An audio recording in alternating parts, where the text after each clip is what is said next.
Hello my crafty friends, I'm Leslie and on to card number 4 in our Let's Get the Most Cards Out of One Bundle Marathon, and of course use up scraps.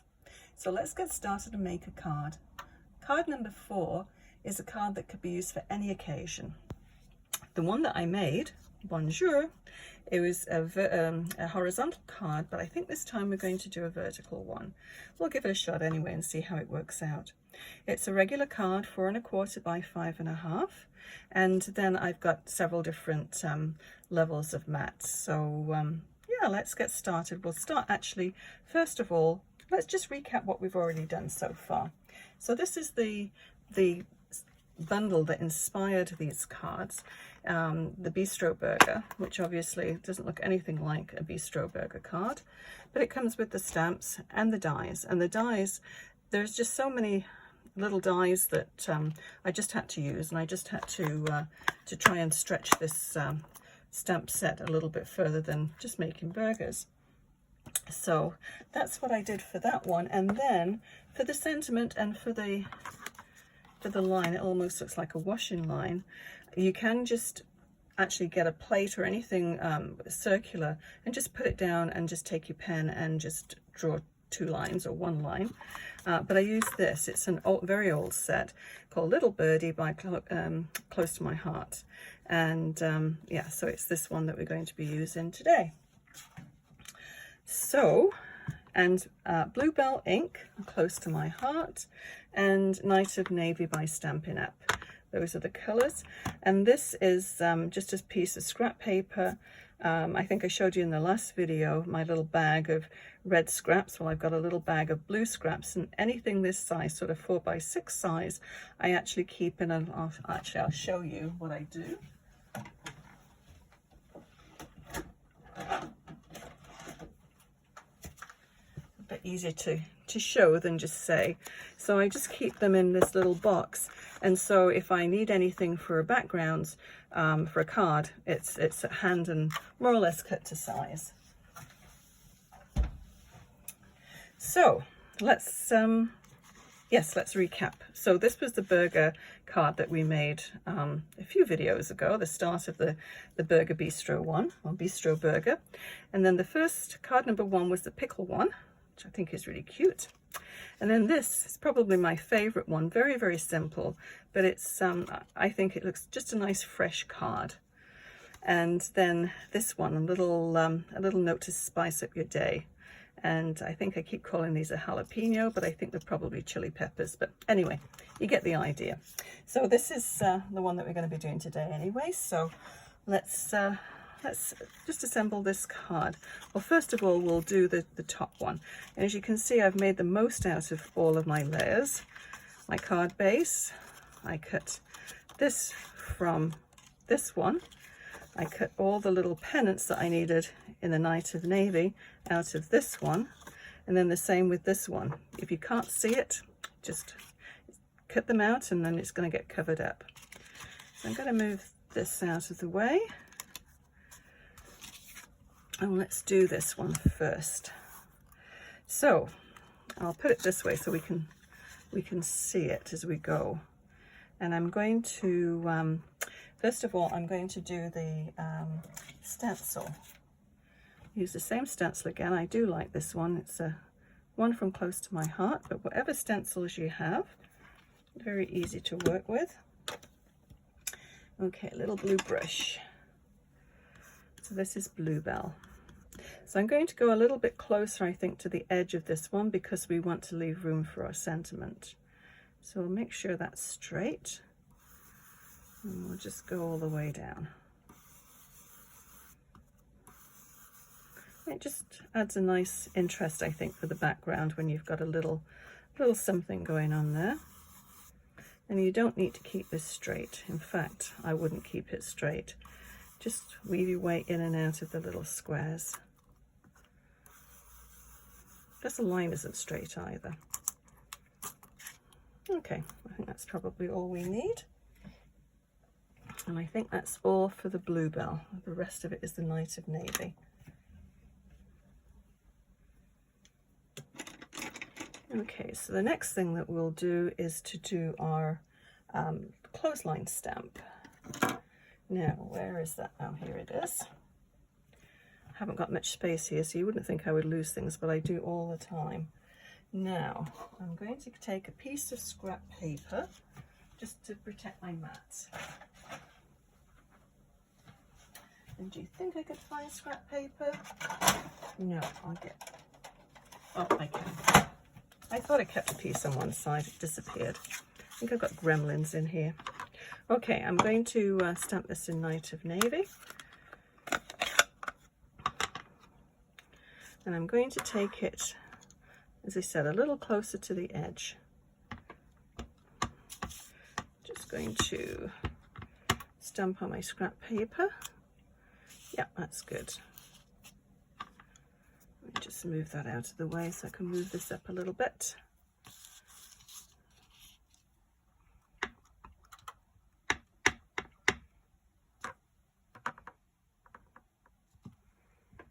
Okay, just hold it for a second.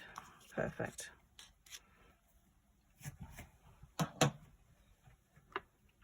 And while we've got the ink pad open, I'm going to add some little splatters. Now you can just take a paintbrush and just, oh, got ink all over my hand. Get that off before it gets all over my card. Okay.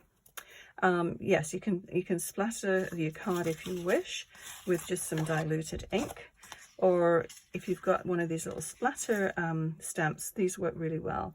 It's sort of a controlled splatter, and I did it again. Oh dear. Okay, so we're just going to do it full strength and just go down either side. The bottom part's going to be covered up, of course, with the pennants, so you're not going to be seeing too much of those. I'll spread it down. Okay, so that's all there is to that. Very simple. So it makes a really nice background, I think. Oh, we need to do the sentiment, don't we? So we did bonjour on that one. We've got all different kinds of sentiments on here. Yeah, maybe we'll do bonjour again.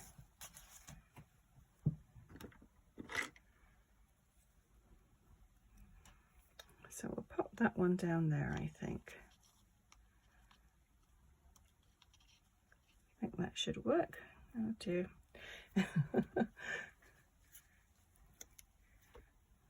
Not having much luck with the ink today, am I? Okay. I always like to test them on something first.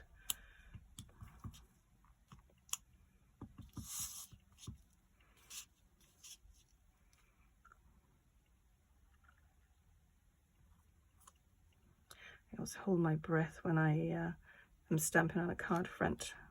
But that turned out okay. I usually use my stamping platform, and if I don't get it perfect the first time, you can re-stamp it because it's held down with magnets. But when you're doing it with just a stamp base, it's a bit more difficult to do. But anyway, it worked out, so good. So let's assemble this card. So the card base, and then this little piece here, which covers the whole of the card base. And I'm just going to do the tape runner. I always find it so easy. If it's not quite on straight, you can lift it up and reposition it, whereas glue, it's not quite as forgiving. And some of the other glues, they yeah, you can't reposition. Oh, good heavens.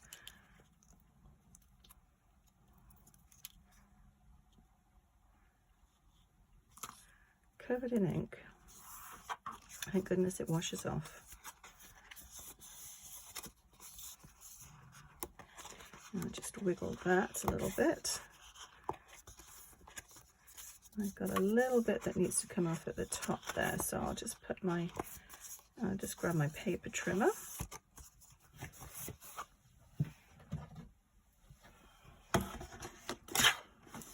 And just take a smidgen off. And that solves that problem. Okay, so the next layer to go down is this one. And I think this is an old Close to My Heart paper. I'm not 100% sure. As I said, it's just in my bag of scraps, but I'm pretty sure that's what it is. I think it's called Flower Shop or something like that. Not 100% sure. But whatever scraps you have, just make them work. Okay, so the next one to go down is this one. So I'm going to attach this one first, then I'm going to bump this one up.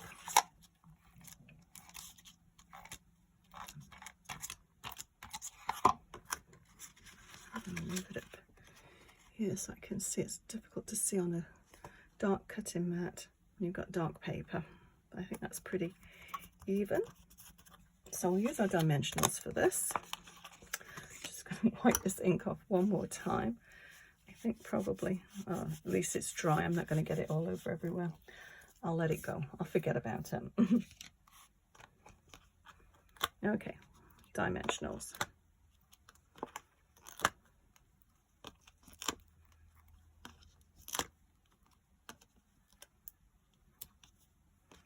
And we'll put one in the middle.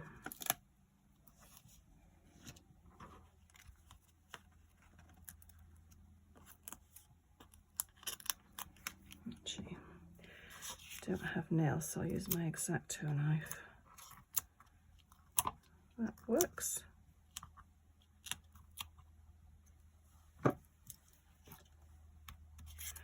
Okay, so try and get this sort of centered. And then we're going to put the little pennants on. So we'll just lay them out. And there's obviously there's two rows there. I'm going to aim to put them on the bottom one.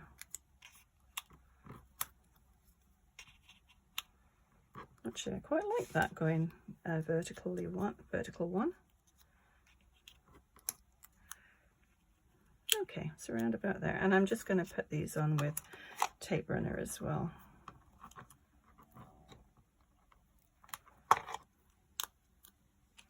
And just have it so it just sticks over the edge just a little bit. Now with these ones, and I'm sure after they've gone through the mail they won't curl, but for now I think they look kind of nice curled. I'm just going to put a little bit of tape runner there.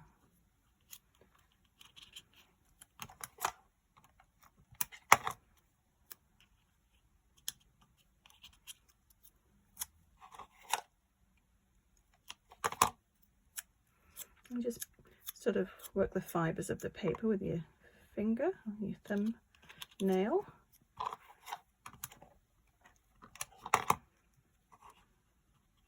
If you want it to stay like that, you could actually put a little dimensional underneath, and that would keep it up.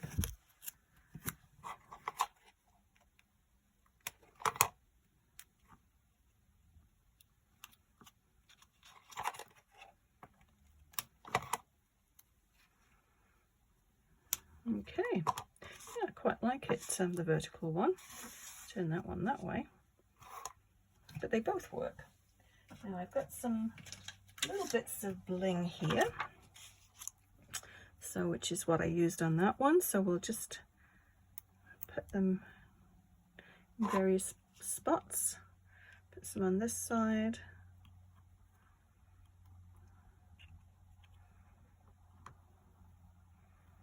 Put some down over here.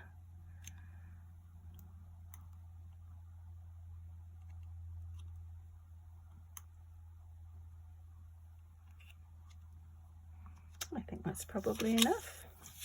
So that is our other card all done and completed. So card number 4. So the next card we're going to be doing is this one from Oliver's. I think that's quite a good play on words. So little olives in a jar. So please join me again next time to see how to make that one. I'll list everything I've used below to make this card. If you enjoyed this video, and I really hope you did, please give it a thumbs up and consider subscribing. Also, click on the bell icon, and that way you'll be notified when I post new videos. Thank you so much for watching. We'll see you again soon. Bye bye.